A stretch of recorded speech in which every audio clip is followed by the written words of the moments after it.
Episode की शुरुआत में हम देखते हैं कि सानिया काम कर रही होती है और सारी शादियों की तैयारी कर रही होती है कि तभी वहाँ पर ओंकार आके पूछती हैं कि क्या स्लीपर्स आ गई, तो वो कहती है कि हाँ हाँ आ गई। फिर वो कहती है कि सानिया तुम इधर आओ और पूछती हैं कि तुमने कल के लिए कितनी भीड़ मंगवाई है। तो वो कहती है कि 15। तो कहती है नहीं 20 मंगवाओ और हाँ बुचर को जल्दी बुलाना ताकि डिनर टाइम पर बन सके।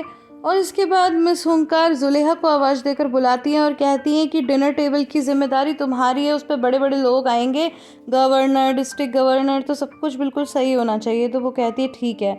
और ये सुनकर सानिया थोड़ा बुरा मुंह बनाती है क्योंकि वो अभी जुलेहा को पसंद नहीं कर रही। नेक्स्ट सीन में हम देखते हैं कि सभी लोग खाना वगैरह खा रहे हैं और तभी वहाँ शर्मीन एक लेडी के पास जाती है और उसका नाम है फ्यूजन। और उसे कहती है कि मैं क्यूरियोसिटी में मरी जा रही हूँ, मुझे कुछ तो खबर बताओ क्या हुआ। तो फ्यूजन उसे बताती है कि वो इस्तांबुल में फिलिस से मिली। एंड गाइस यहाँ पे मैं आपको बता दूं कि फिलिस और कोई नहीं बल्कि देमिर की एक्स वाइफ है। और फिर ये कहती है कि पता है उसके मूड के बारे में तुम्हें कुछ नहीं पता। तो कहती है कि वो तो लंदन में थी ना। तो कहती है कि हाँ वो दोनों हस्बैंड वाइफ लंदन से इस्तांबुल शिफ्ट हो गए हैं और उसका पति अमेरिकन कंपनी में डिस्ट्रीब्यूटर बन गया है। तो बोलती है उसके मूड को क्या हुआ। बोलती है कि वो 6 मंथ प्रेग्नेंट है।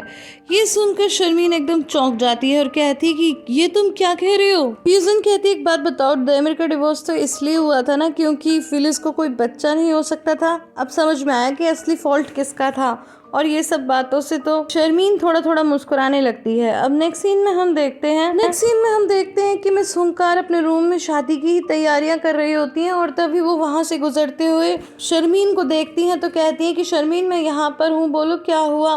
तो वो आ जाती है और कहती है कि अरे भाभी आप कितना काम कर रही हो, कितने अच्छे से कर रही हो, थक गई होंगी। तो हुंकार कहती है कि क्या करें, ये तो हमारा कस्टम है, हमारे पिताजी ने, उनके पिताजी ने ये सब काम किया ही है।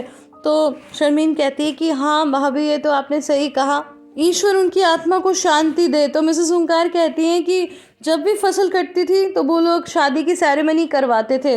तो शर्मीन कहती है कि हाँ भाभी वो भी क्या दिन थे, क्या ड्रम बजाए जाते थे, उनकी शादी की बात ही अलग थी। और इस तरह की बातें वो लोग करने लगते हैं। थोड़ी देर बाद शर्मीन कहती है पता है मुझे आज फ्यूजन ने क्या बताया। तो कहती है क्या बताया, कि उसने इस्तांबुल में फिलिस को अपने हस्बैंड के साथ देखा। तो मिस हुंकार कहती है कि क्या वो इस्तांबुल आ गई। तो कहती है कि हाँ वो लोग लंदन से इस्तांबुल शिफ्ट हो गए हैं और पता है वो 6 मंथ प्रेग्नेंट भी है। अब ये सुनकर हुंकार को एकदम झटका लगता है। तो कहती है कि क्या वो प्रेग्नेंट है। कहती है हाँ। तो बोलती है कि चलो हमें क्या लेना देना, वो खुश रहें बस अपनी लाइफ में। लेकिन साफ साफ मिस हुंकार का चेहरा उतर गया होता है। तो हमें रात का सीन दिखाया जाता है जहाँ पर मिस हुंकार देमिर की दादी के पास बैठी होती हैं और रोने लगती हैं और कहती हैं कि मॉम फेलिस प्रेग्नेंट है। तो वो कहती है कि क्या उसने शादी कर ली। तो कहती है कि हाँ उसने शादी कर ली। जब आप मुझे इस तरह देखती हो तो मुझे लगता है कि बस एक आप ही हो जो मुझे समझ सकती हो। सारी दुनिया को कैसे बताऊंगी देमिर के बारे में कि वो कभी पिता नहीं बन सकता, हमारी क्या इज्जत रह जाएगी, हमारा कोई मान सम्मान नहीं रह जाएगा। और वो रोने लगती है और वो दोनों एक दूसरे को सिंपैथी देने लगते हैं। अब नेक्स्ट सीन में हम देखते हैं कि देमिर के चाचा सोफे पे बैठे होते हैं कि तभी उसकी चाची शर्मीन वहाँ आती है और वो फेलिस के बारे में बताती है और कहती है कि मुझे तो पहले से ही शक था कि देमिर कभी पिता नहीं बन सकता, पर अब तो कंफर्म हो गया है। तो उसके चाचा कहते हैं कि हमें इस बात से क्या लेना देना। तो वो कहती है कि क्या लेना देना, अरे हमारी बेटी का तो फ्यूचर सिक्योर हो गया ना, अब हमें कोई टेंशन नहीं है, देमिर बीच में नहीं आ सकता। तो वो कहते हैं कि जब तक देमिर जिंदा है तब तक तुम कोई प्रॉपर्टी को हाथ नहीं लगा सकती, तुम कुछ भी नहीं कर सकती। अगर वो नाराज हो गया ना तो हमारी बेटी के सर पर से अपना हाथ हटा लेगा, हम कुछ भी नहीं कर पाएंगे। तो जिससे कि वो गुस्सा हो जाती है और कहती है कि तुमसे तो बात करना ही बेकार है, मैं तुम्हें ये सब बताया ही क्यों। देमिर के चाचा जी कहते हैं कि तुम एक खतरनाक लेडी हो, तुम इस तरह कैसे सोच लेती हो।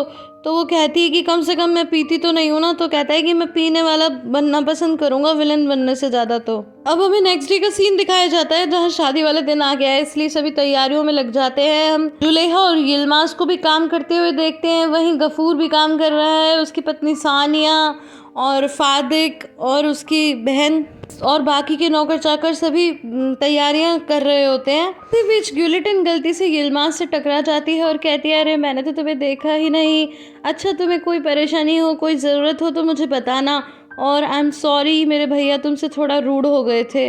जिस पर यिल्माज कहता है कि नहीं नहीं मेरे गफूर से जो भी बात थी अब सब ठीक है, हमने वो मैटर सुलझा लिया है। कहती है कि अगर तुम्हें किसी भी चीज़ की ज़रूरत हो तो मुझे बताना। तो वो कहता है कि थैंक यू। और ये सब जुलेहा विंडो से देख रही होती है और इसके बाद वो सीधा यिल्माज के पास जाती है और उससे कहती है कि ये क्या बातें कर रही थी, ये मुझे बिल्कुल भी पसंद नहीं है, मैं एक दिन इसे बता दूंगी। तो यिल्माज कहता है कि जब तुम इस तरह बात करती हो तो मैं डर सा जाता हूँ। शादी वाली रात आ ही जाती है और मिस हुंकार सबको देख रही हैं, अपना सारा अरेंजमेंट, और बहुत खुश हो रही है। दूसरी तरफ इस सामूहिक विवाह में सभी दूल्हे अपने दुल्हनों की वेल हटाते हैं, शादी की रस्में पूरी की जा रही होती हैं। वहीं हम देमिर को देखते हैं जो लगातार जुलेहा को ही देख रहा होता है और तभी वहाँ थोड़ी देर में यिल्माज भी आ जाता है। सभी लड़के लड़की शादी की कस्टम्स को पूरा कर रहे होते हैं, बहुत ही खुशी का माहौल है और सानिया सबको खाना सर्व कर रही है। लेकिन एक आदमी पर वो चिल्ला कर पड़ती है और कहती है कि अभी तो तुम थोड़ी देर पहले आए थे और अब फिर से आ गए। तो तभी वहाँ पे फादिक आ जाती है और कहती है कि आप जाकर आराम कर लो, मैं संभाल लूंगी। तो कहती है हाँ सच में मैं बहुत थक गई हूँ, और फिर वो वहाँ से चली जाती है। दूसरी तरफ हम देखते हैं कि सभी शादी में आए लोग डांस करने लगते हैं और कुछ लोग बैठकर डिनर कर रहे होते हैं। तभी मिस हुंकार देमिर से कहती हैं कि मैं एक बार मॉम को रूम में छोड़ आती हूँ।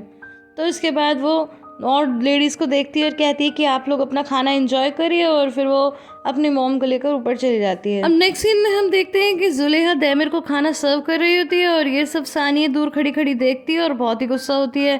तभी वहाँ पर ग्यूलिटन आ जाती है।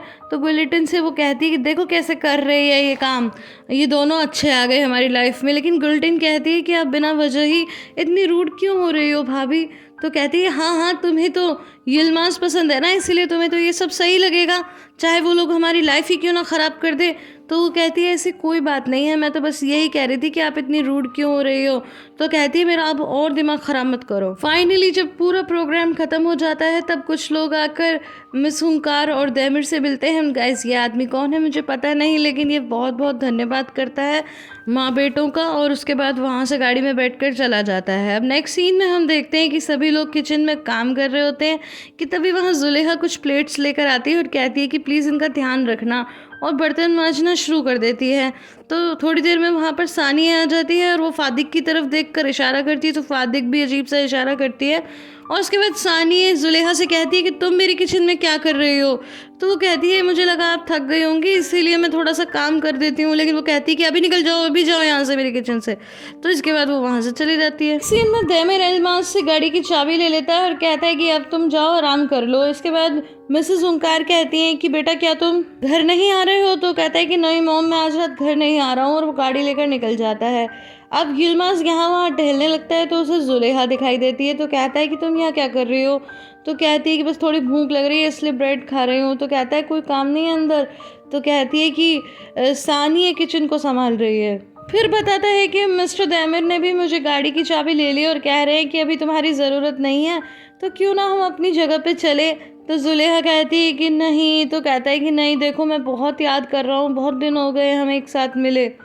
तो वो मुस्कुरा देती है। अब नेक्स्ट सीन में हम देखते हैं कि मिसेस हुंकार अपनी मॉम को देखने के लिए रूम में आती है पर वो रूम में होती ही नहीं है। तो इसके बाद वो सानिया से पूछती हैं तो कहती है कि क्या वो रूम में नहीं है।